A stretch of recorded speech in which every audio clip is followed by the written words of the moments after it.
Now, the next Hanhoga of the Rebbeinu Shalom, which I want to talk about, is what's called System 2 or Hanhogas HaMishpat.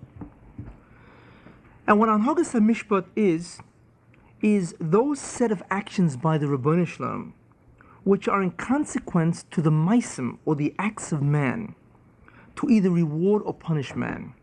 In other words, those actions which are initiated by the Rebbeinu Shalom, which arise or are the outcome of man's actions, are called Hanhogas HaMishpat. In other words, actions in response to judgment proceedings concerning man. What do I mean? When the Rebbeinu Shalom institutes judgment proceedings in consequence to man's acts, in other words, if man is either bringing a tikkun, a correction, a rectification to creation, or else he is furthering mekalkal creation, he's bringing a further kilkul to creation, he is damaging creation.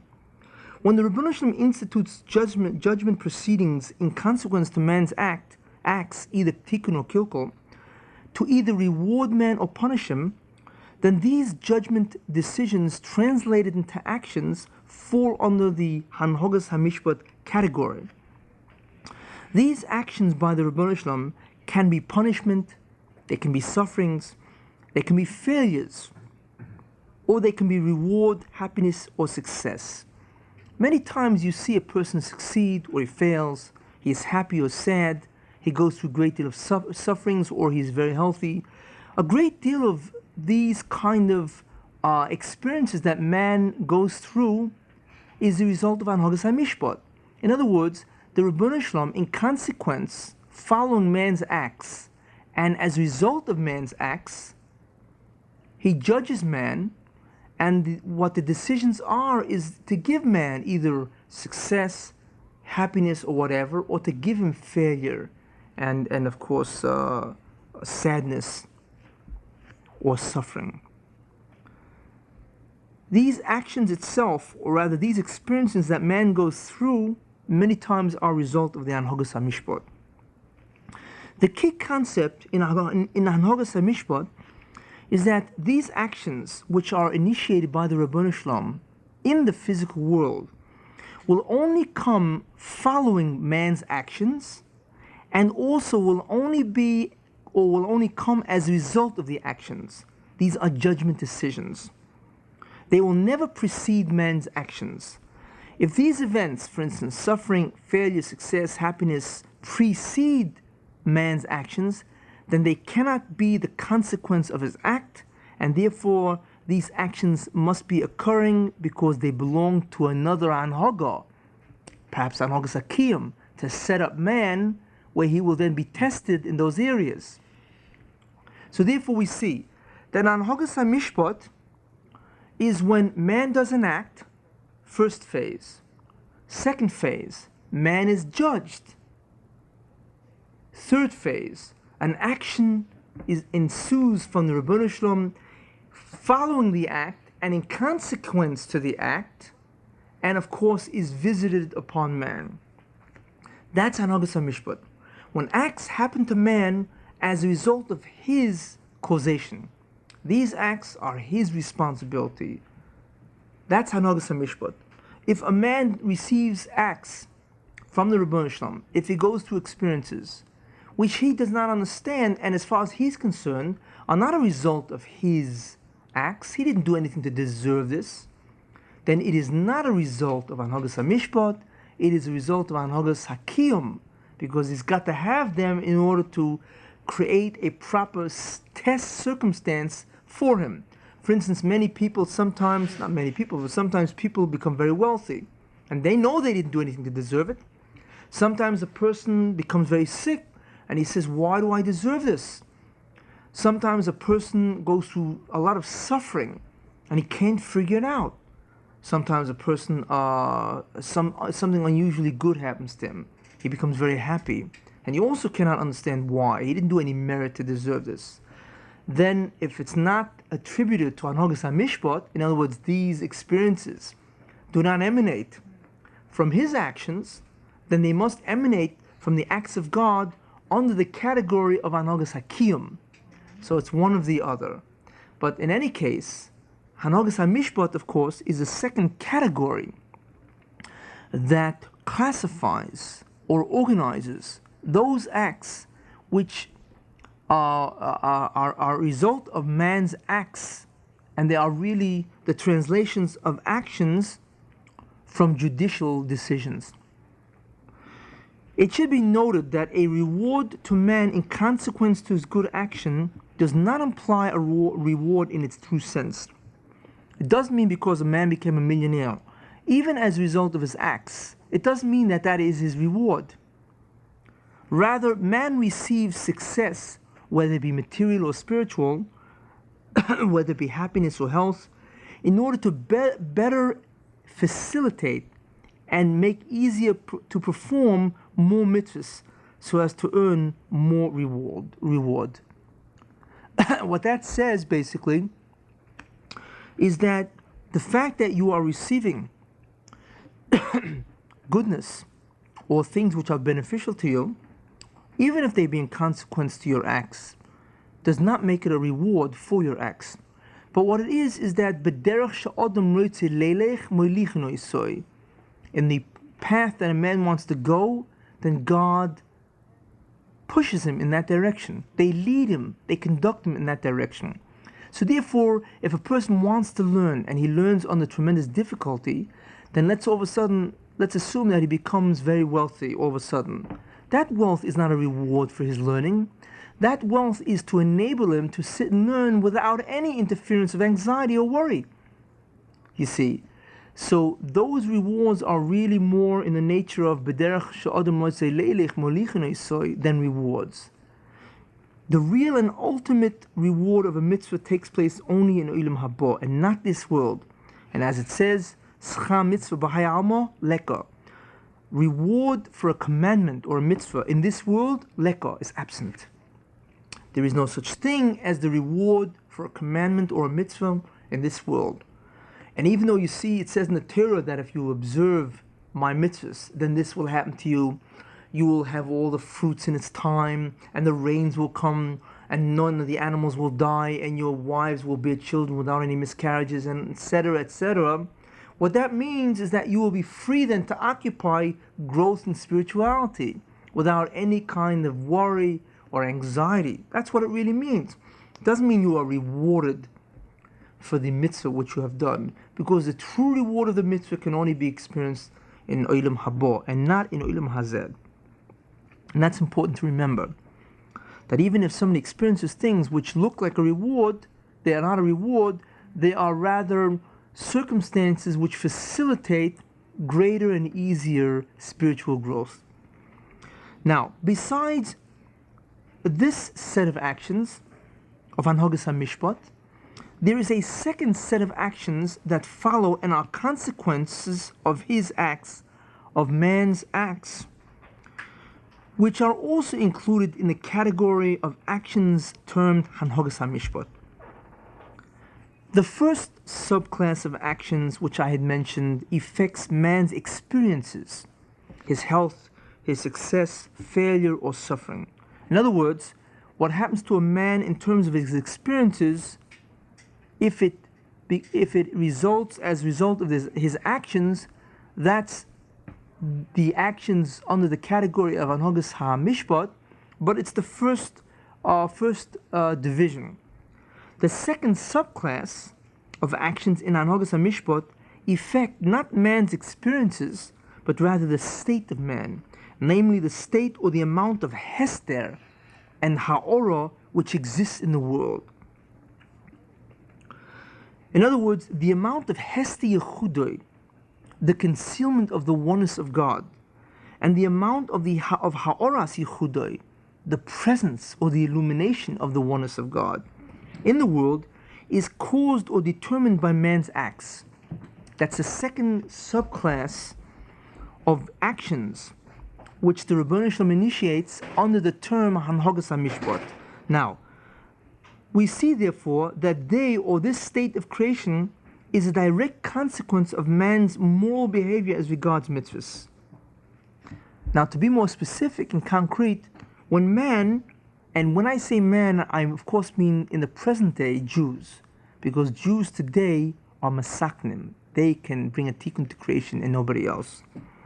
Now, when Jews or man obey the Rebbeinu Shalom's will, when they do his mitzvahs, then the result of this behavior is greater presence of the Rebbeinu Shalom in creation, as manifested by the following phenomena: that there is enormous success of true spirituality and genuine religious institutions in the world.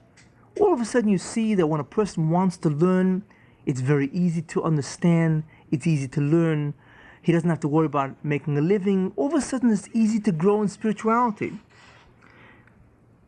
That's what happens when man does the mitzvahs and he obeys the Rebbeinu Shalom's will. The result of that is called Ha'oras Yichudoi, that the presence of God, His glory, pervades creation or comes back into creation.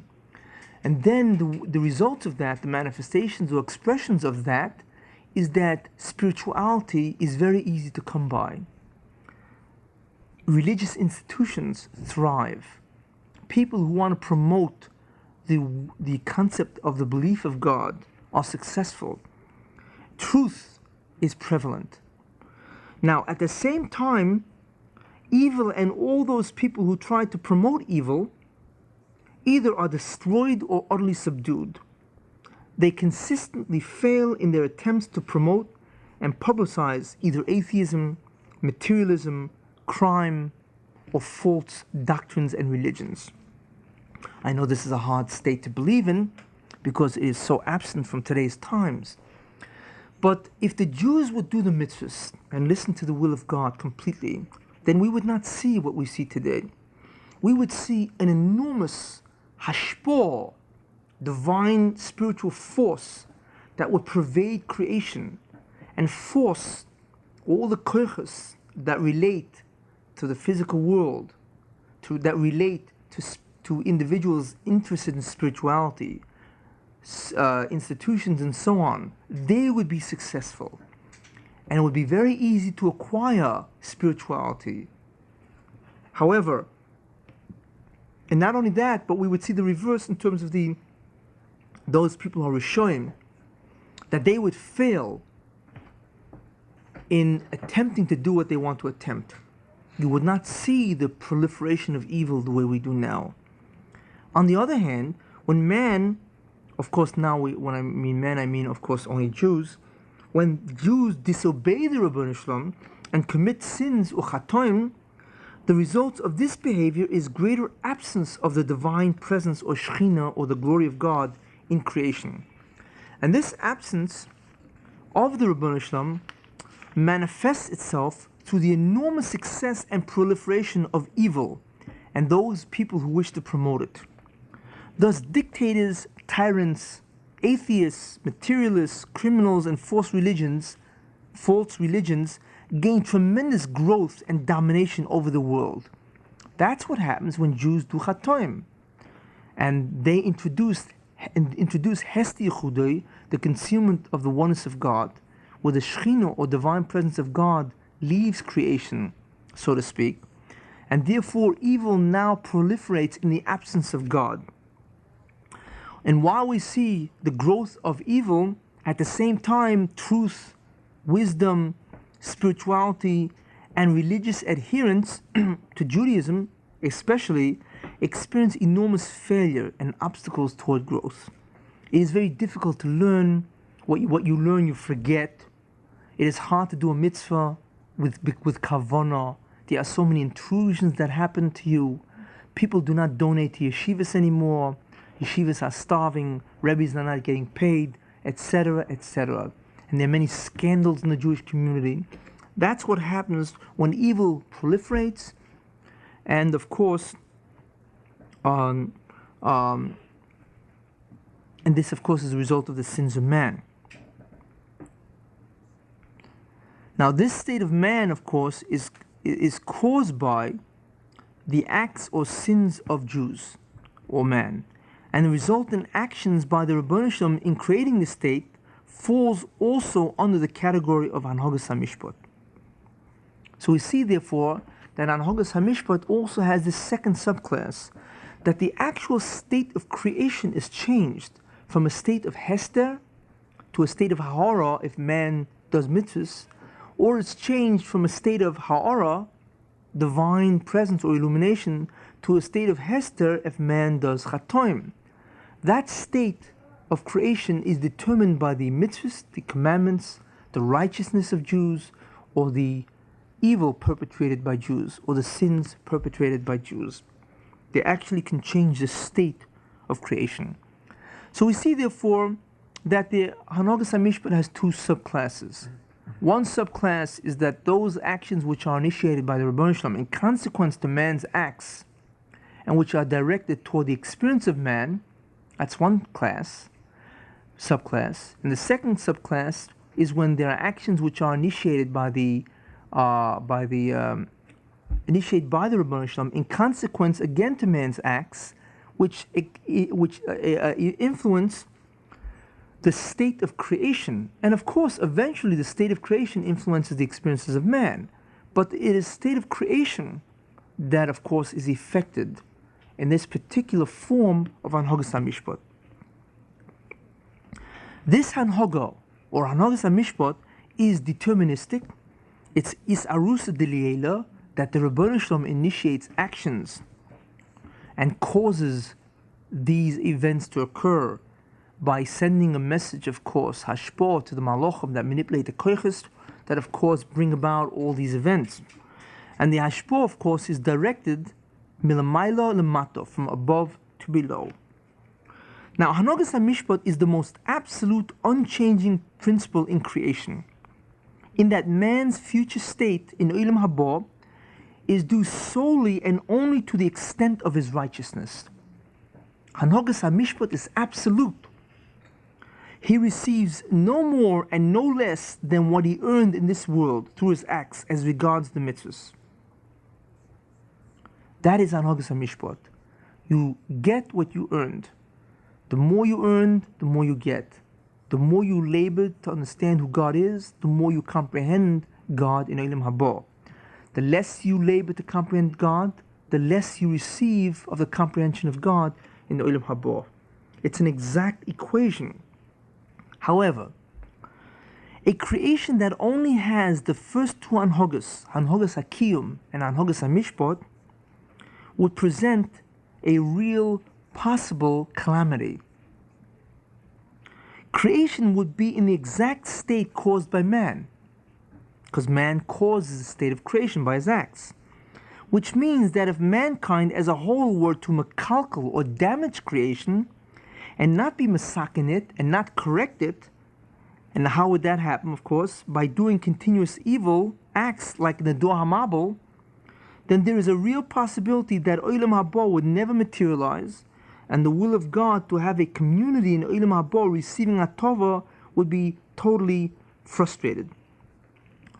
And that is why, because the first and second Hanhogas, Hanhogas HaMishpat, or rather Hanhogas HaKiyum and Hanhogas HaMishpat, guarantee only that man will have the opportunity and the ability to earn Hatova in a future world. But they do not ensure or guarantee this outcome in any way. They give man the setup. They force man to engage in the setup. And man experiences the results of his engagement in the setup. But if a man or if mankind refuses to do good, and they all do evil, instead of being Masakin creation, they are Makalkal creation.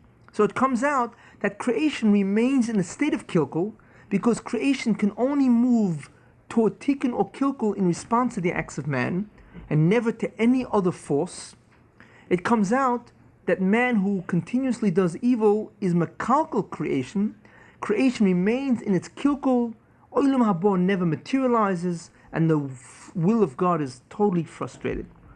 That is a real possibility according to these first two Hanhogas, because those two Hanhogas only guarantee the opportunity and the ability of man to interact with the world and to possibly masakin the world. Does not ensure and guarantee that he will do it. That is free will choice, and it is up to man. But that's a terrible idea, that it is possible for the universe to be destroyed.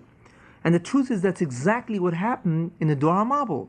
The Dor HaMabul was a generation, the entire mankind, corrupted, was mekalkel creation to such an extent where Hanahogas Hamishpot demanded ibud, destruction. And that's exactly what happened. And only Noach was saved because he was a tzaddik. Therefore he was saved. But that generation destroyed, or was mekalkel creation to such an extent that they all deserved ibud, and they taka all, they really all died through the flood, the Mabul. So therefore we see that if it happened once, why can't it happen again? So we see that there seems to be a deficiency in the first two Hanhogas, Hanhogas Hakim and Hanhogas Hamishpat, that if the world is to truly survive, and that if the world truly has to reach a tikkun, then obviously a new Hanhoga must be introduced. So we see therefore that there is a real possibility that creation will be in a state of complete kilkel, as is what's happened by the Dor HaMabul, the generation of the flood. And Olam Haba could never materialize, because only if man through his mitzvahs is mesaken creation can there be a Olam Haba. If there is no tikkun, however, then there is no Olam Haba or future world. The Rebbeinu Shalom will not transform Olam Hazeh into Olam Haba, which is the process that must take place because of the acts of man.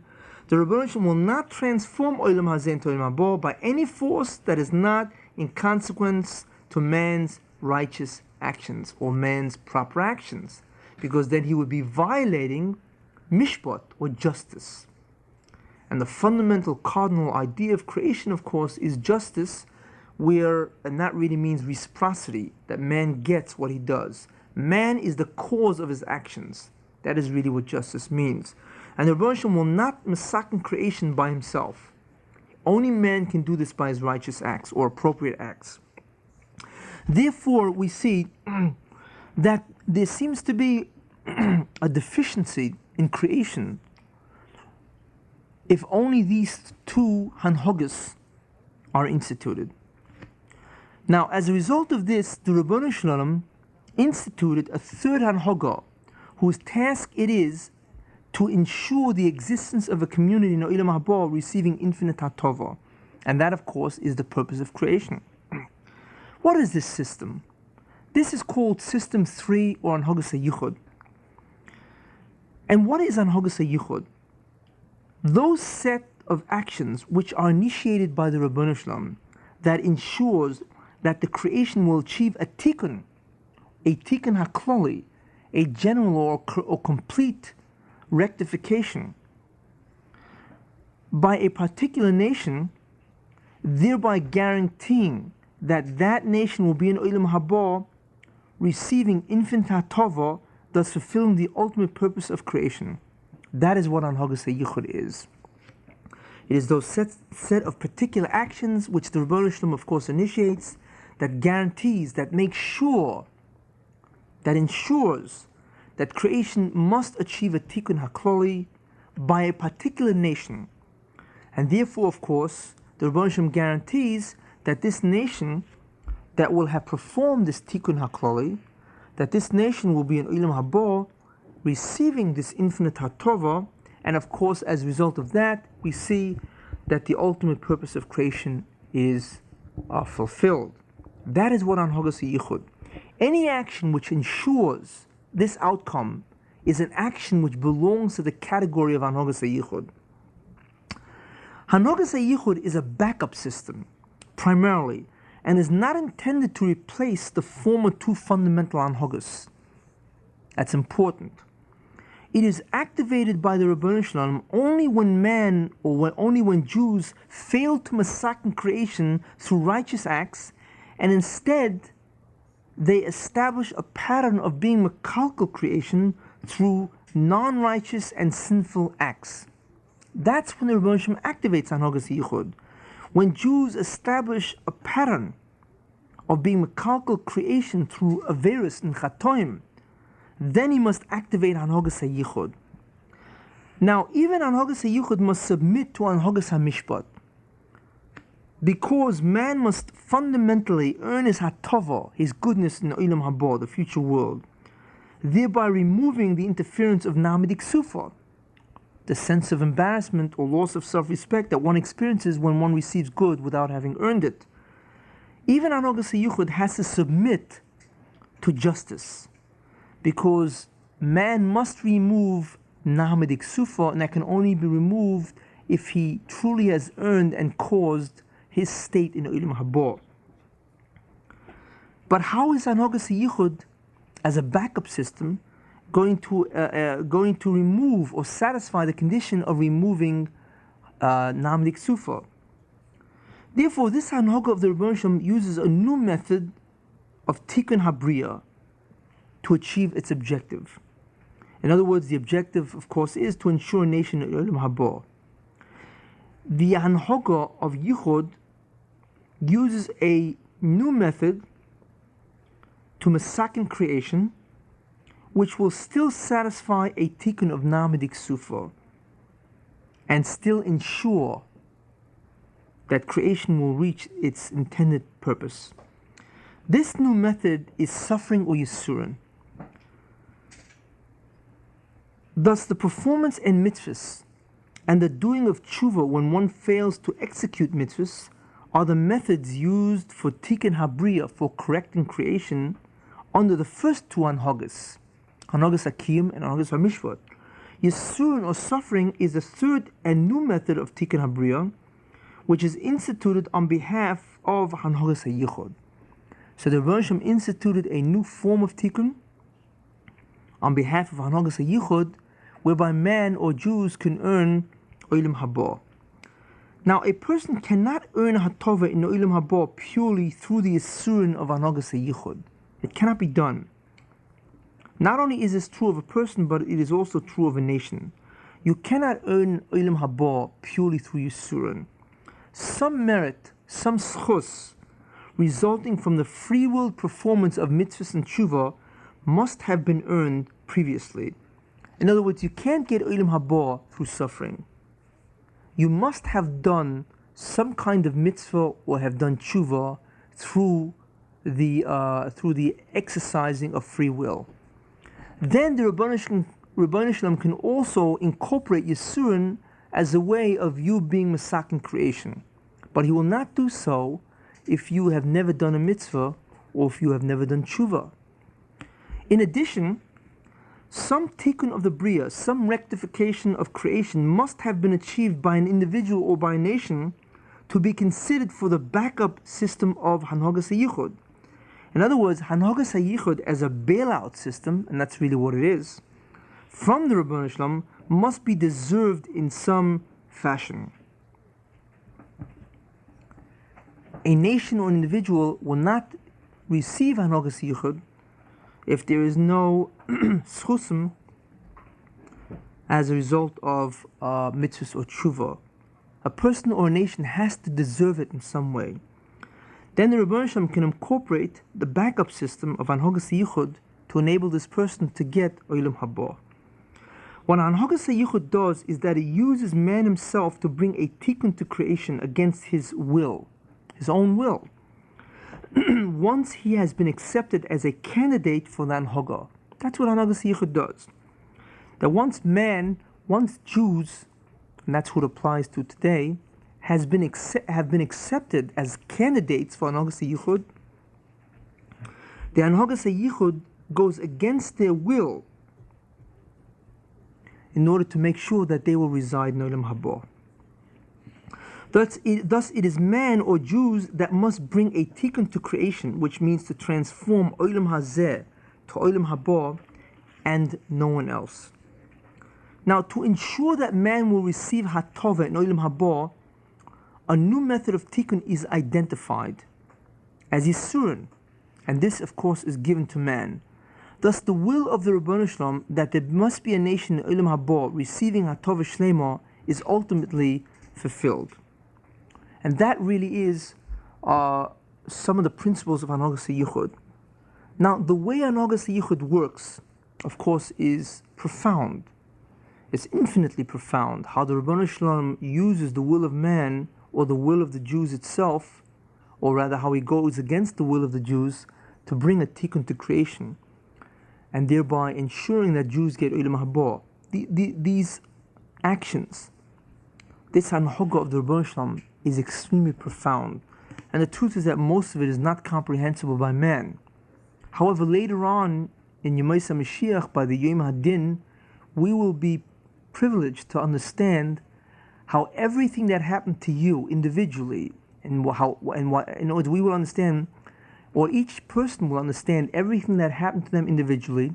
They will understand everything that happened to them as a nation, and they will understand everything that happened to the entire physical universe, the history of the world, why it happened in terms of Hanhogas HaKiyum, Hanhogas HaMishpat, and Hanhogas HaYichud.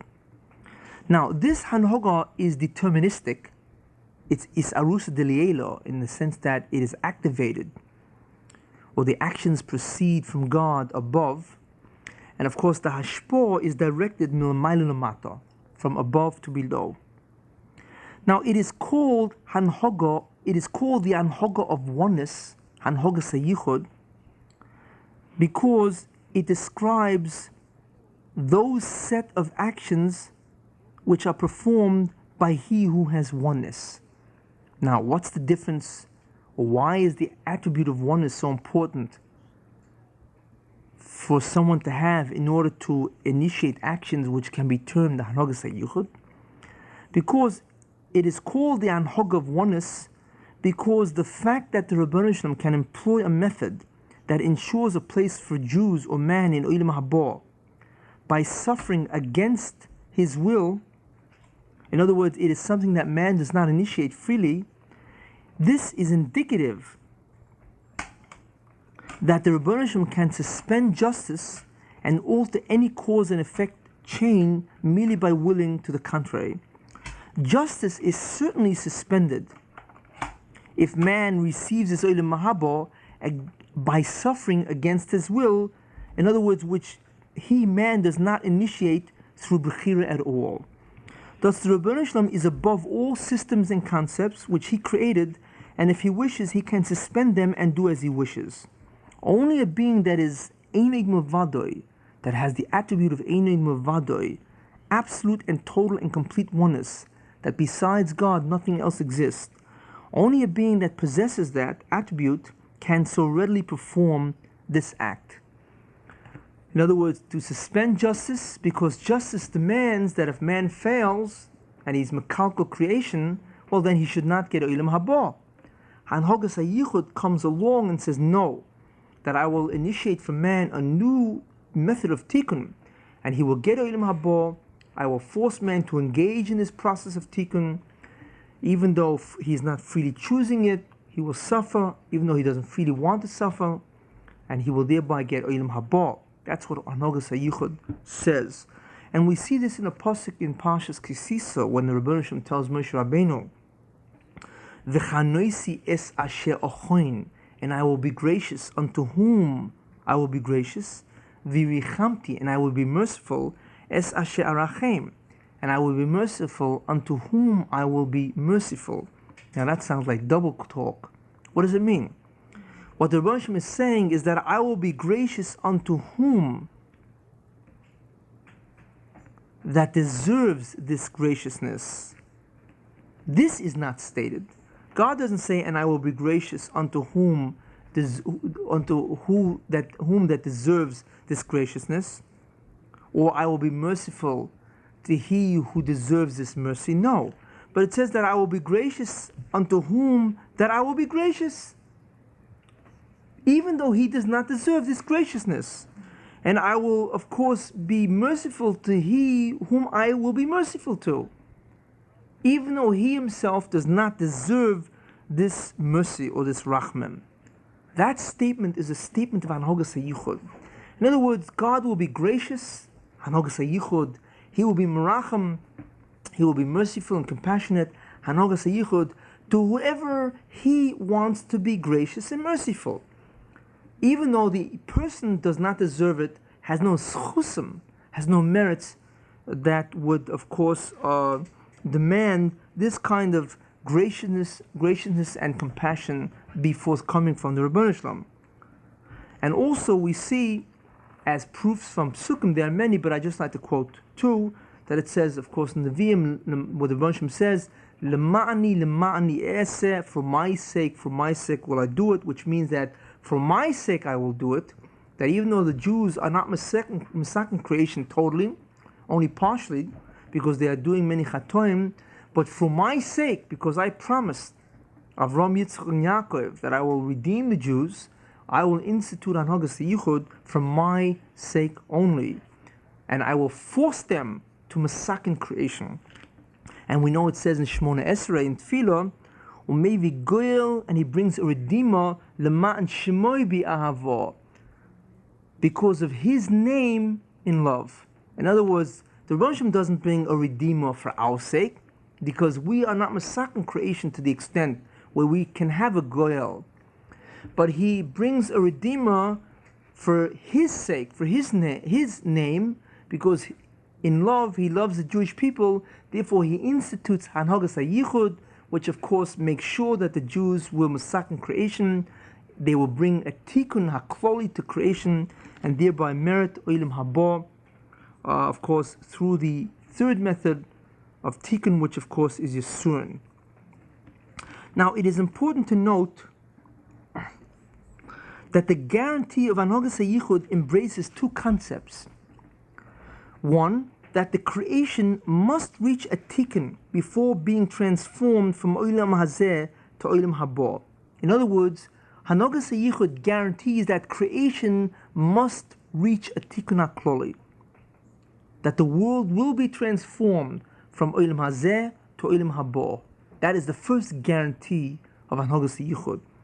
The second guarantee is that the Jews must be the ones to Masakin creation, and therefore they are the ones that must be the recipients of Hatova in Olam Haba. In other words, the first guarantee of Hanhagas, or the first concept that Hanhagas HaYichud guarantees, is that the world, the universe, must achieve a Tikkun HaKloli, a complete and general rectification of all creation. In other words, that there will be an Olam Haba. The second aspect or concept that Hanhagas HaYichud guarantees is about who will be the Masakin, who will bring a tikkun to creation. And on that area, Hanhagas HaYichud guarantees that the Jews will be the Masakin and no other nation, that they will be the Masakin for this world, they will bring the Tikkun HaKloli, and they are the ones who will have caused and be responsible for the presence of Olam Haba. That is the second guarantee of Hanhagas HaYichud. Now, it was not always so, but I will not go into it, because Hanhagas HaYichud itself developed as time went on, and that's for another shir. Actually, it's for a Sukkot shir, because a great deal of the simcha of Sukkot is connected with Hanhagas HaYichud, which we will see in Sukkot. That's one of the reasons why we say Hoshana, Lemancha Boreinu. Who is Lemancha Boreinu, Lemancha Lakeinu? What does that mean? Hoshana, help us be Masakin creation, not because of us, because Lemancha Elokeinu, because you are our God, Lemancha Boreinu, you are our creator, Lemancha Doshenu, and so on. That's clearly Hanhagas HaYichud. And we say that every day of Sukkot. Now the question is, why are Jews pronouncing or acknowledging Hanhagas HaYichud on Sukkot every day of Sukkot? Anyway, that is for a Sukkot shir. Now we now see that these three systems, Hanhagas HaKiyum, Hanhagas HaMishpat, and Hanhagas HaYichud, are the framework from which the actions of God can be comprehended. And I tell you, it is worth to be mimic. It is worth to study profoundly these systems, because all history, everything can be explained within the context of these three systems. These three systems are the real determinants for the actions of God, as He relates to the dyadic structure or system of reality. All three systems are the rationale for why God does what he does. They are his guidelines that he voluntarily submitted his actions to. And his actions are directed within the context of these three systems. All three systems are initiated on high, is arus delielo. In other words, the Rebbeinu Shalom initiates the actions to the malachim, to the kochos, to the gishamim. And the hashpah, of course, is directed to the malachim, to the kochos, and of course ultimately to the physical world, which of course is milmayla lemata. And of course, it is directed to the physical world because there are many necessary outcomes and results that must be achieved. These three anhogas form the profound motives of God's actions into his creation. What unites all three anhogas, all three sets of particular actions, is their common objective, which is to bring creation to its ultimate purpose, which of course we know is that there must be a community of beings, namely Jews, receiving infinite hatova, goodness, in a future world, Olam Haba, without any interference from the phenomena of Namidik Sufa, which of course is the phenomena of bread of shame, or that loss of self-respect that one experiences when he receives something for nothing, something which he did not earn. These, of course, three systems are the rationale, the guidelines, of course, the determinants, where the actions of God that are initiated into creation can be well understood. And a great deal of hashkafa makes sense. A great deal of the Torah, Tanakh, makes sense when you understand these three systems profoundly. Before I close this topic of the anhogas of the Rebbeinu Shalom, namely the three sets of particular actions of the Rebbeinu Shalom, Hanhogas HaKiyum, Hanhogas HaMishpat, and Hanhogas HaYichud, I wish to mention one other concept, and that is the idea of Yichud Hanhogosoi, the oneness or the sole reality of his actions, the Rebbeinu Shalom's actions, as compared with the actions of man. Only the actions and consequent purpose and goal of the Rebbeinu Shalom will abide and endure, and no other purpose, objective, or goal will exist at all.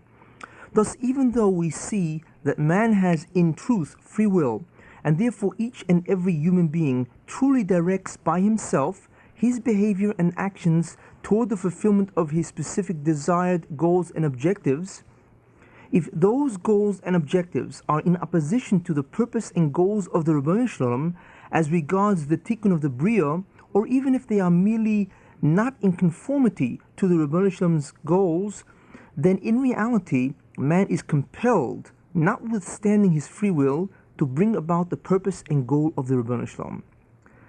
And we know the goal, of course, is tikkun hakloli of all creation to usher in Olam Haba.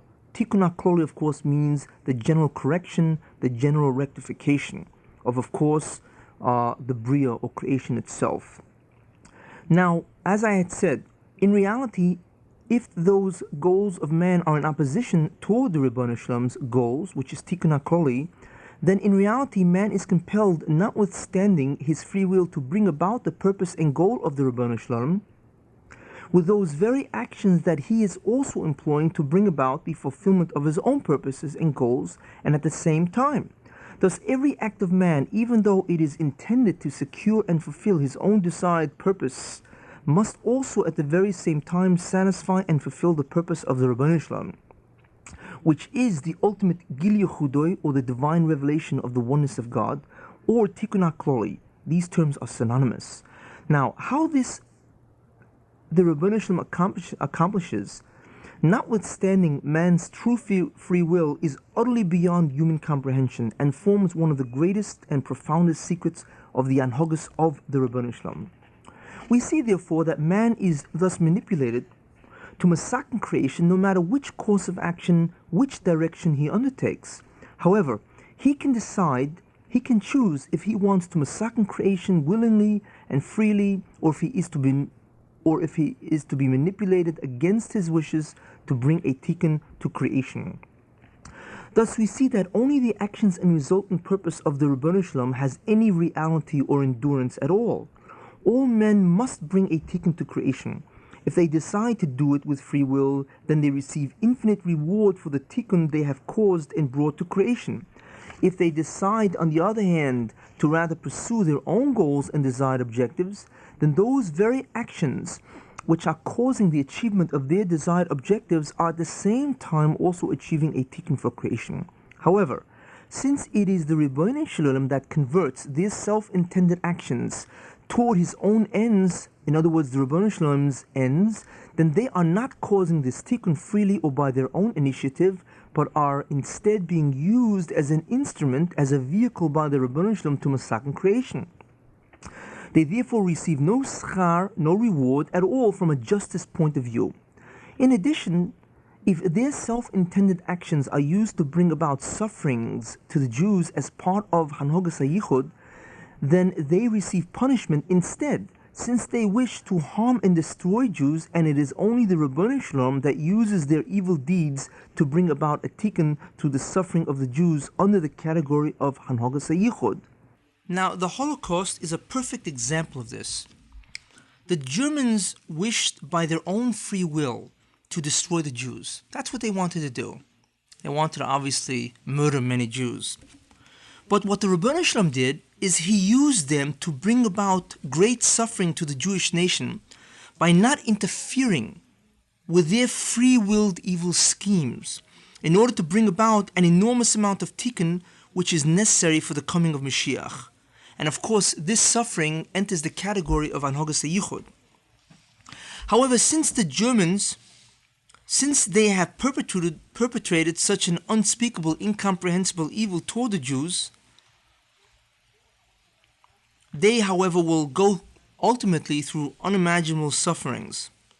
But the fact that the Ribono Shel Olam employed their actions toward his own desired end does not diminish in any way the enormity and magnitude of their crime and their necessary punishment. That's the way the Ribono Shel Olam operates, that he allows the actions of men to bring about the purpose that he wants to achieve. And the Germans, even though what they wanted to achieve is of course tremendous evil, they wanted of course to destroy the Jews, and that they desired through their own free will. Nobody put it in their mind.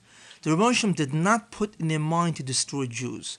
They wanted to destroy Jews because that's whatever they felt like doing, whatever dominates them. But what the Ribono Shel Olam did is he allowed them to carry out their actions. He didn't interfere with them, because the sufferings of the Jews, which the Germans intended to bring about, would also serve the purpose of the Ribono Shel Olam, in the fact that Jews would undergo tremendous amount of suffering. And we know that suffering is one of the ways of bringing a tikkun to creation, a general rectification of creation. So therefore the Ribono Shel Olam allowed the Germans to do what they wanted to do. But the fact that the Ribono Shel Olam allows them to do their evil schemes and uses that for his own ends, the fact that the Ribono Shel Olam used the Germans as his instrument does not in any way diminish the magnitude of the crime that the Germans did. It just so happens that the Ribono Shel Olam used their particular desires toward his ends. But that does not in any way remove the punishment that the Germans will get, the Asur Lavoi. So we see that, therefore, that in summary,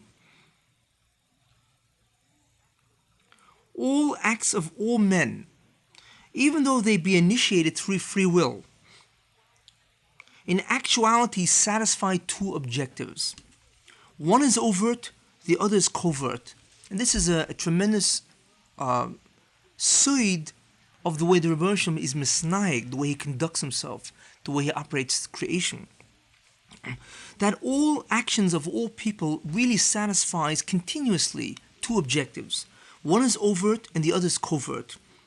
They satisfy the overt objective of accomplishing man's desires, that's the overt objectives, and they also satisfy the covert objective of accomplishing the Ribono Shel Olam's purpose. Two objectives in each person's behavior. If a person's behavior does not satisfy the Ribbono Shlom's objectives, which of course is Tikkun HaKlali, the general correction of all creation, then that person is not allowed to carry out that action. All actions of men satisfy the Tikkun HaKlali, but they can decide if they want to be doing that action willingly and therefore they merit the reward of that Tikkun of creation, or they can decide if they want to be the instrument of God that He uses them to bring about His own purpose, which of course is Tikkun HaBriya, the correction of all creation. It's up to the person. But whatever a person does, all his acts move toward that purpose. So he thinks that he is satisfying his own needs and desires. In truth, he is really satisfying the needs and desires of the Ribbono Shlom. Now, the comprehension of this incredible phenomenon, which is called Yichud Hanhagosoi, will ultimately be revealed to all mankind on the great day of judgment. In other words, on that day, we will understand exactly how every act of every person brought creation closer. Whether the person has been an instrument or whether the person has freely caused, of course, that advancement toward the tikkun of the Bria. On the great day of judgment, on Yom HaDin, a person will understand exactly everything that transpired and how all actions of all men, all nations, actually was advancing the purpose, even though people thought that what they really were securing is the fulfillment of their own objectives. And that is why it's called Yichud Hanhagosoi, that the Anhog of God, the actions of God, the purpose of God, is the only thing that really is. The only thing that really will eventually be realized. Nothing else really exists or will have a kiyum, have any kind of endurance. Now, we are now in the position to define and understand various concepts as a result of the previous introductions. These terms are Teva, natural law, Nes, miracle, Shinui Teva, which is magic, and Kishuf, which is black magic, sorcery, or witchcraft. There are three aspects to physical reality. They are, what is, how is it, and what does it go through? Those are the three aspects to physical reality. What do I mean by them? Okay, let's take a look at the first aspect. What is? And what that means is that physical reality consists of beings or entities that are composed of physical substance, material, or matter. This is called the chomer, the material, that's what chomer means, of physical being. Every entity contains an essence or nature that states what that being is. The nature of physical beings contain characteristics, attributes, and properties with which we can identify that particular being. That is the first aspect of physical reality, the concept of what is. In other words, what are the physical entities or physical beings that exist? That is the first aspect of physical reality. The second aspect of physical reality is how is it? What does that mean? Okay, this is called the form or the tsura, the form of physical reality. And what do we mean? The following. All physical beings behave or act or conduct themselves in certain manners and ways. Now, the behavior is well defined in each physical being, and it is operating within certain limitations and boundaries. The actual conduct and parameters of behavior of physical beings constitutes what we call natural law.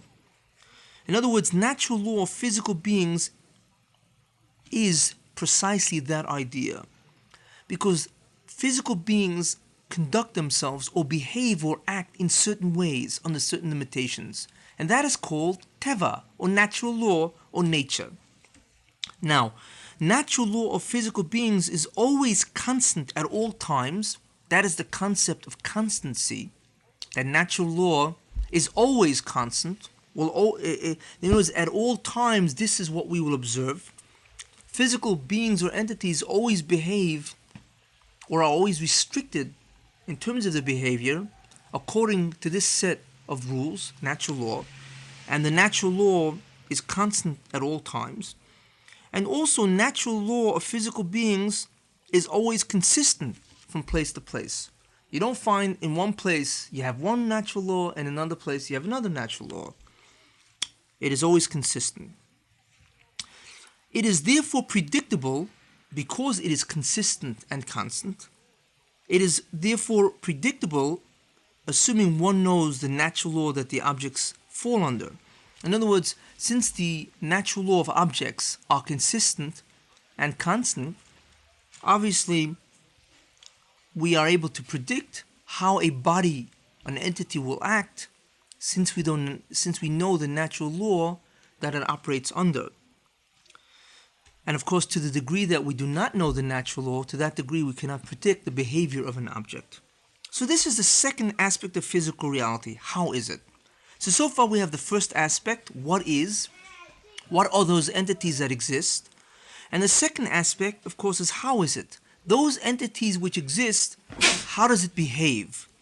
Now, the third aspect of physical reality is what does it go through? Now, what does that mean? What that means is that all physical beings not only behave in certain ways in terms of themselves, but also interact with others, with other physical beings in a prescribed fashion within certain limitations and boundaries. These events or phenomena of interaction are also subsumed under the term natural law and are always constant at all times and consistent from place to place. And also it is also predictable, assuming that one knows the natural law that the interacting objects fall under.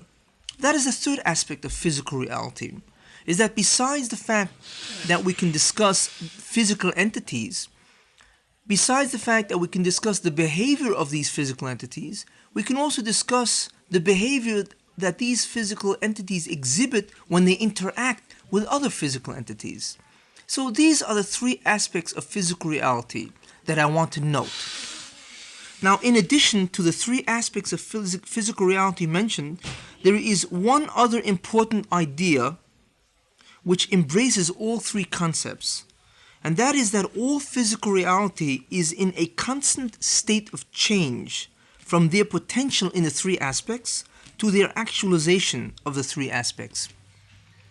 What I mean is that all physical beings, whether it involves the physical being itself, whether it involves the behavior of the physical being, or whether it involves the behavior of the interaction of physical beings, all physical beings are in a constant state of flow or flux from the potential of these three aspects to the actuality of these three aspects.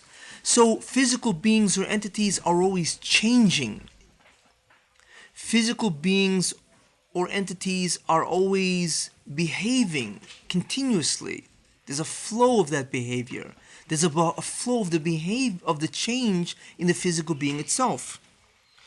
And physical beings, of course, are always undergoing interactions with other physical beings. So we see not only these three ideas, the concept of physical being, the concept of the behavior of physical being, and the concept of the interaction that physical beings have with other physical beings, but we also observe that physical beings are always changing. There's a constant state of flux or flow that all physical entities undergo. They are constantly changing in terms of their essence, their things, their attributes. Their behavior is always ongoing and changing. And they're always constantly interacting with everything else. The universe is in a constant state of flow, change, or flux. Now, this constant flow or flux or change of physical reality from potential to actual, as regards the three aspects, is the immutable progression of reality toward an ultimate purpose. And we, of course, know what that ultimate purpose is. That ultimate purpose, of course, is Tikkun Habriya, the correction or the rectification or the restoration of creation to its original state of Gil Yehudai, to the original state where the presence of God, the absolute oneness of God, was revealed throughout all creation. That is really what Tikkun HaBriah is. That is really what Tikkun HaKloli is.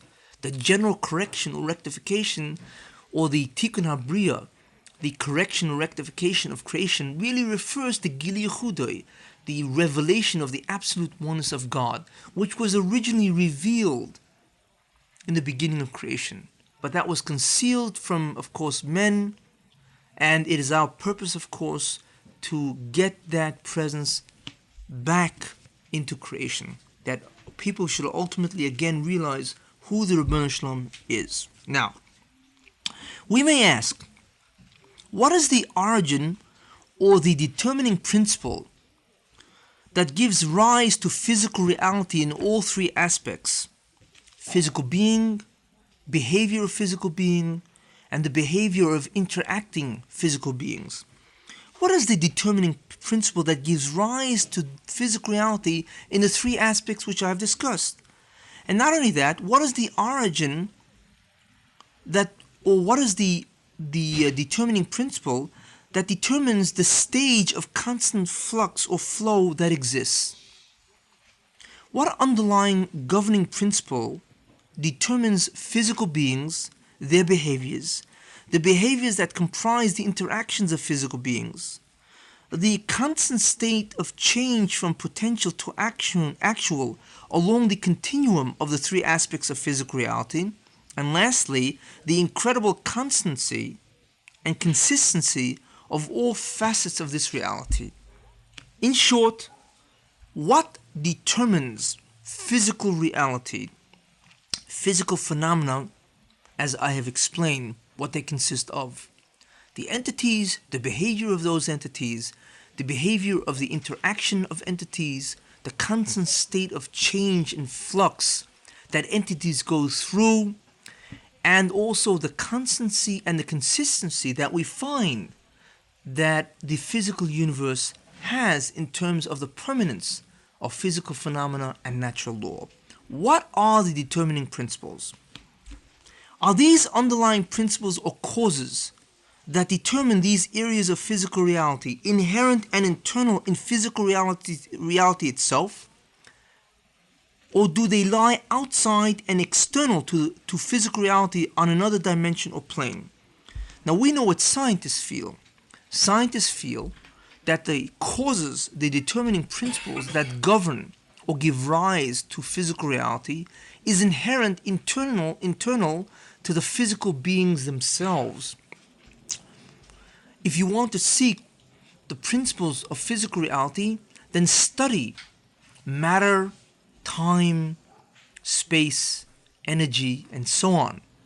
Study the subatomic level of all substances, because what causes physical entities and what shape they assume, what causes behavior of physical entities, what causes behavior of interacting physical entities, what explains the flow and the flux of physical reality and physical entities, and what keeps reality constant and consistent, lies inherently in physical reality itself.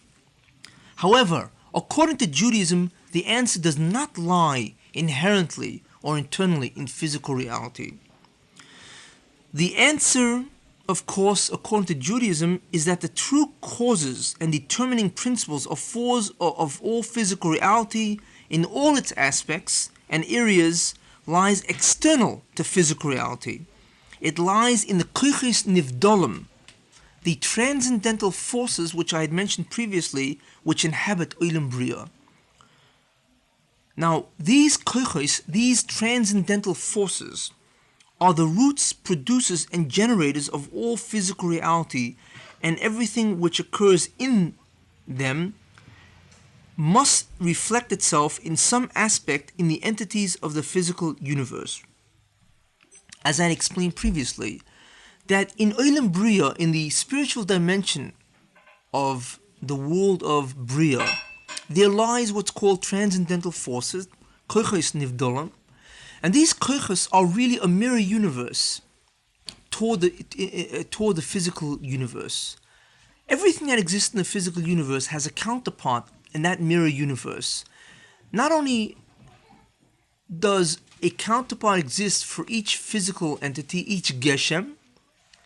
In other words, not only is there a koyach, a force that represents each geshem, but all forces are linked to their corresponding or their counterpart geshomim or physical entities. We know that also from previously. In addition, we know that of course that all physical entities are derived from the forces. We emanate from those forces that exist in the world of creation or Ilam Bria. And we also know that all physical phenomena and outcomes are merely manifestations and expressions of the transcendental forces. The mechanism of all physical reality, therefore, consists of two components or elements. One spiritual, and that is the koyach, the force, the transcendental force, which of course resides in Olam Bria, the world of creation. And the second component or element of the mechanism of physical reality is physical. It is geshem. It is the physical entity itself. This is called the dyadic structure or the system of reality. In other words, all physical reality, the base of that is the dyadic structure, where you have geshem or physical entity on one level in this world, Olam Asiyah, and you have koyach in Olam Bria. And those two components, the koyach and the geshem, forms a dyad, and that is the dyadic structure of reality, and it is the koyach that determines the existence, the form, the behavior of physical entities, the interacting behavior of physical entities. It determines the constancy and the consistency of physical entities. It determines the ongoing flow and change of physical reality that we observe. Now, based on the innate or inherent nature of any given koyach, there exists a tremendous range of possible or potential operations that can be applied to this koyach nivdal. Each such possible operation in the koyach, in the force, would generate different particular phenomena or results in the geshem counterpart. Thus, each geshem, each physical counterpart, is capable of a tremendous range of possible physical phenomena transpiring in it as a reflection of what occurs in its generating koyach counterpart. In other words, until now we look at a force which is a counterpart of a physical entity, a geshem. But the truth is that every koyach has a range of possible operations that can take place in that koyach.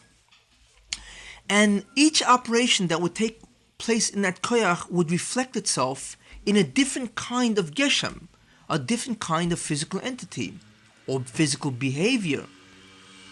Okay? So therefore, the physical entity can assume many, many different forms. And the range of forms that a physical entity can assume is equivalent to the range of operations that can be done to its koyach counterpart. Now, the anhogas hakiyum, or that set of specific actions of the Ribbono Shel Olam that concerns itself with bringing a tikkun to creation, the anhogas hakiyum of the Ribbono Shel Olam, however, establishes that each and every koyach can only be operated by its controlling malach according to particular patterns or modes of operations that will lead ultimately to tikkun haklali, the general rectification, which of course is the ultimate purpose of creation. In other words, only certain particular patterns and modes of operation, certain select operations, can be implemented in any koyach. And of course, these operations which can be implemented in any given koyach force comes from the range of possible patterns and modes available according to the inherent nature of that koyach. Now, Only certain particular patterns and modes of operations can be implemented in any koyach by malachim whose task it is to control the koyachs, because it is only these particular patterns or modes of operation which has been determined by the Ribbono Shel Olam to lead creation to its ultimate purpose, namely tikkun of all creation, which of course we know is Gil Yechudei, the absolute oneness, the revelation of the absolute oneness of God. Thus, Hanhagas HaKiyam of the Ribbono Shel Olam demands, and we know what Hanhagas HaKiyam is, that set of action that brings about creation to its ultimate tikkun. The Hanhagas HaKiyam of the Ribbono Shel Olam demands the presence of certain particular pattern of operations in any given koyach from the total possible range of operational patterns, and also demands at the same time that these certain particular patterns be at all times constant and consistent from place to place. Now, the Ribbono Shel Olam, who is the subject of action, he initiates a divine hashpah, and this is really the sequence of how it takes place. The Ribbono Shel Olam initiates a divine hashpah, which is a spiritual causative force. It's an influence. It is an influence that can actually cause. What the Ribbono Shel Olam does is he initiates a divine hashpah, which is transmitted to a controlling malach of a koyach. This is transmitted to an angel that controls the force, because I had mentioned previously that all forces are controlled by different malachim. He is mashpia. He initiates a divine force which is transmitted to a controlling malach of a particular koyach, and of course it contains both the exact will of God as regards to what particular pattern or mode of operation must be implemented in this koyach, of course of the total possible range of operational patterns available, and also this hashpah, divine hashpah, contains the exact amount of power needed by this malach to carry out his charge. So the hashpah that God initiates, that divine force, contains both ideas. It contains the power that a malach needs to carry out the will of God, and it also contains the will of God in terms of how the malach is supposed to operate this koyach. In other words, which pattern of operations should he select out of the total range of possible patterns or the total range of possible operations that can be available to that given koyach. That hashpah contains that idea also. Now the malach then performs the ordered operation on this koyach, and this leads to specific physical outcomes in the geshem counterpart. This process is repeated to all malachim in charge of all koyachs. Thus, the precise nature and parameter of all physical reality is established by an isarusa dili'ela, which I had mentioned means that the action is initiated from on high, that God initiates this divine hashpah, which of course is transmitted to the malach, who then knows what to do with the koyach, and he has the power to do whatever is ordered to him, to the koyach. This is called an isarusa dili'ela because the influence, the cause, the action is initiated from on high, from God himself. And of course the Ribbono Shel Olam sends the hashpah from milamayla lamato, from above to below, because once the koyach is influenced and manipulated, then of course the geshem counterpart, the physical reality or entity that is the counterpart of that koyach, is also influenced in corresponding to the amount of influence in the koyach. Therefore, it is an isarusa dili'ela and a hashpah milamayla lamato. We see therefore that it is Hanhagas HaKiyum, those acts of God which bring creation to its ultimate tikkun. We see that it is the Hanhagas HaKiyum that determines the precise pattern of operations that is selected to be implemented in any given koyach. And it is the same Hanhogas Hakiyum that demands constancy and consistency for this selected pattern of operation in that koyach. Now, the effect of a selected particular pattern of operations of koyachs results in a particular pattern of physical reality that is constant for all times and consistent for all places. Thus, the specific outcomes of physical reality as regards to physical beings, the behavior of physical beings, the behavior of interacting physical beings, the changes from potential to actual as regards to these three aspects, and the constancy and consistency of physical reality is nothing more than an outgrowth and resultant manifestation of precise, prescribed, regulated patterns of operations that are carried out among the koyches nivdalim. That's what we see now, that physical reality in toto is a reflection of what transpires in these koyches, and that physical reality as we see it, natural law, physical phenomena that we observe, is nothing more than an outgrowth of specific patterns of operations that are implemented in the forces by the malachim that are in charge of these forces.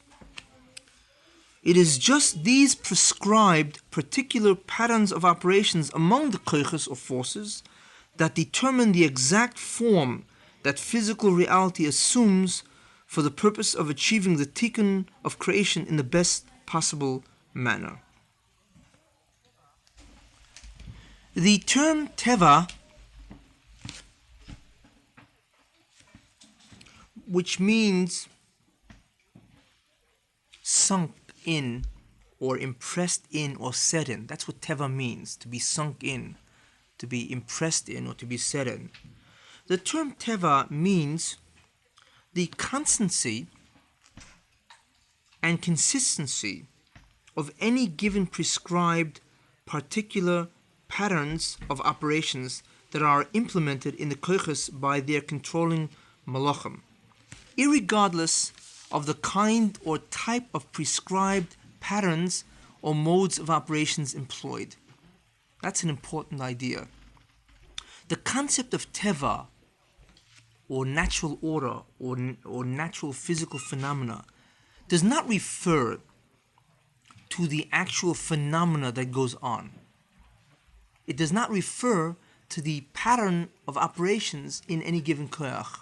What it refers to is the constancy and consistency of the pattern of operations in any given koyach, and also the constancy and consistency of physical reality, physical law, and physical phenomena.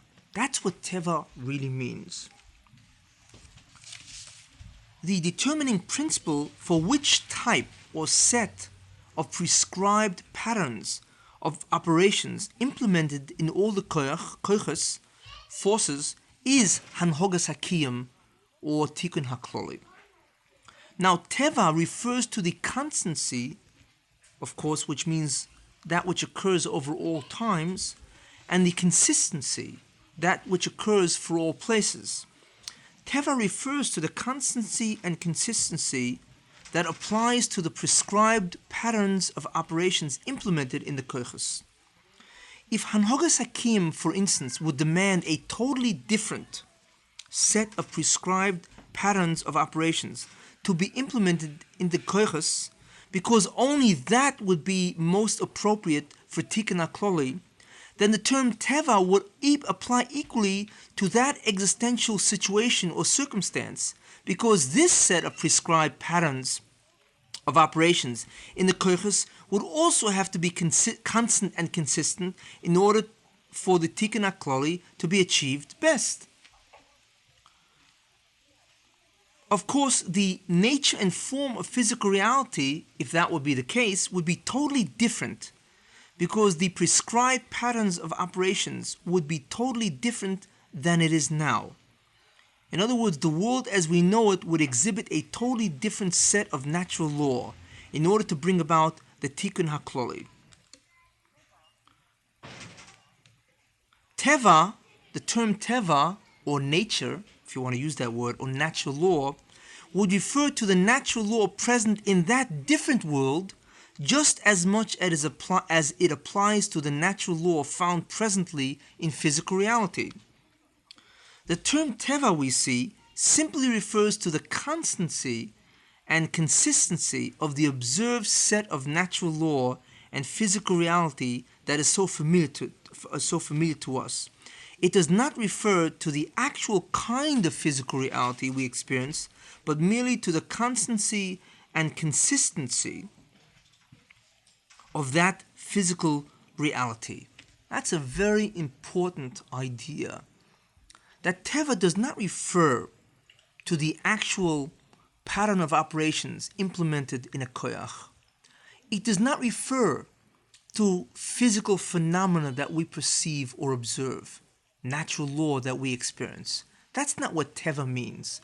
What Teva means is that whatever physical law has been decided by Hanogas HaYichud, its constancy and consistency make it Teva. Whatever patterns of operations has been decided that the koiches must go through, the constancy and consistency of those patterns of operations is what's called Teva. So therefore, if Hanogas HaKiyum would decide that the best universe would have to exhibit completely different physical laws in order for there to be a Tikkun HaKloli, then obviously those bizarre or different physical laws would be called Teva, because that would have to be constant and consistent. Of course, it would be totally different than what we observe now, but it would have to be constant and consistent because that would be those physical laws and physical phenomena that would have been decided by the Ribbono Shel Olam, that these would be the best possible circumstances to bring about the Tikkun HaKloli. Very different understanding of Teva than most people think. Teva does not refer to what is, it refers to the fact that what is always so. And what determines what is the Hanogas HaKiyum, or the Tikkun HaKloli. What determines that what is must be so all the time and in all places is also Hanogas HaKiyum and Tikkun HaKloli. But Teva does not refer to the fact or what is. It refers to the constancy and consistency of whatever is. Therefore, Hanogas HaKiyum, of course, determines both the type of set of prescribed patterns of operations in the koiches and the constancy and consistency of that particular selected set. The latter concept of constancy and consistency of this set of prescribed patterns of operations in the koiches is what we call Teva, or nature, or physical reality. We now understand exactly what Teva is. We understand how physical law, physical phenomena, physical beings, or all physical reality originate from the koiches. We understand, in other words, that physical entities, their behaviors, the behaviors of the interactions of physical entities, the actual ongoing change that occurs to physical entities, their behaviors, and the ongoing interaction of physical entities, the actual constancy and consistency that physical law exhibits, all these things emanate from koiches. Now we also see that koiches themselves have a range of possible operations that can be implemented in it. And we saw that the Ribbono Shel Olam selects specific patterns of operations in all the koiches that he wants to be operative, and not the other possible operations or other possible patterns of operations. And he sends a hashpor to the malachim, and he gives them koyach, and he tells them through that hashpor which patterns of operations that he wants them to implement in the koyches. Now that, of course, means that this world will exhibit specific patterns of operations, or rather specific patterns of physical law and physical phenomena, certain natural law, because of what transpires in the koyches.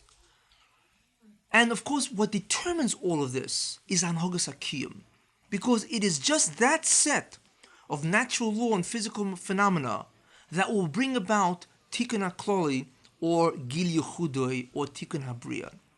And Teva refers to the constancy and consistency of those particular patterns of operations that take place in the koyches by their controlling malachim. Teva also refers to the constancy and consistency of physical law and, of course, physical phenomena or physical reality that we experience. Teva refers to the constancy and consistency, not to the actual phenomena that we perceive. Even if the physical universe was totally different, for instance, let's say the Rebbe Hashem decided that gravity should not exist, that objects should be able to float any way they choose, that there is no such thing as an attraction or pull that the earth has toward the objects that are inhabited in it. But rather, there is no gravity. And the Rebbe Hashem would then, of course, send a hashpor, a divine hashpor, to the malach that would indicate to the malach that he must operate the koyach in such a way where there is no gravity. Now, if the Rebbe Hashem decided that that would be the best way for a Tikkun HaKloli to be achieved, then that, of course, is what we would see. And that would be Teva, because that would have to be consistent and constant in order for Tikkun HaKloli to be achieved. So that would be Teva. So Teva, again, does not refer to the kind of physical reality, the kind of natural law and physical phenomena that we observed. It rather refers to whatever we observe, as long as it is constant and consistent, as long as these laws are operative for all time and all places, then this, of course, is called Teva, because those physical laws and physical phenomena and physical reality is Nevuah. It is sunk in, it is impressed in or set in, and always must occur, because that is ultimately what will bring the Tikkun HaKloli. So we can look at the particular set of physical laws, natural law, physical phenomena, as a particular set of physical reality that the Rebbe Hashem decided would be the best way to bring about Tikkun HaKloli. Therefore, he of course influenced, or he decided, that the koyches, the forces which represent and give rise to all this kind of physical reality, must be operated in a certain manner. Therefore, they have certain patterns of operations that he decided must be present in these koyches. And of course, this is what he, of course, decided based on Hanhogas HaKiyum. Now, we see that there really is a range of possible operations, and therefore a range of possible patterns of operations that exist in the koyches. So what we have to explore now is, why do the koyches have to have a range of possible operations? Why only not just a specific amount of operations that are employed or used to bring about specific physical reality? Why do they have to have a range? Why do they have to have other kinds of operations that can be performed to them, if all the Rebbeinu Shalom is going to control or implement is these specific patterns of operations in the koyches? That is a question that we have to explore. And the truth is that the answer to that is that the Rebbeinu Shalom wanted that there should be times when physical reality can change because Hanhogas Hakiyum demands that there be a deviation from physical reality, that natural law change in order to accommodate other circumstances which are necessary to bring about the Tikkun HaKloli. And of course, this gets us into the entire area called Nes, or miracle. And that is really what this is all about. And that is really the topic that I'm going to discuss now, is of course Nes. I want to mention one idea before we go into Nes, and that is that not only does the specific patterns of operations that actually determine ongoing physical reality exist, but even those physical phenomena which will exist in the future, the pattern of operation, the possible operations in the koiches must also exist, even if they first will be implemented thousands of years later. For instance, radio waves. Even though they have first been discovered only several years ago, for instance 40, 50 years ago, but because they of course have never been exhibited, because of course there has been no transmitter of radio waves. However, the possible physical phenomena of radio waves already existed in the koiches. And even though no malach was operating the koyach to bring out radio waves, but the radio wave's potential already existed, in that there was a koyach that actually had, as part of its operation, the ability to bring out radio waves. In other words, there was a koyach that represented radio waves and was waiting for the discovery by man of radio waves, that ultimately a malach would be assigned to that koyach, and then once radio waves of course have been discovered and used by mankind, then that malach of course would be in active employment, because then he would of course would be manipulating and controlling the koyach that represents radio waves. But the potential of that possibility, of that operation, existed in a koyach from Sheshis Yimei Breshis, from the beginning of creation. Even though the actuality of radio waves, because man discovered it thousands of years later, even though the actuality of radio waves came much later, however, the potential of the operation in a koyach that would reflect in this physical reality a radio wave, of course, already existed from the beginning of creation. It was only after the discovery that, of course, a malach was assigned to that koyach, and now we have radio waves really existing in physical reality, because man has discovered it, and now the koyach reflects it in actuality, not just merely potentially.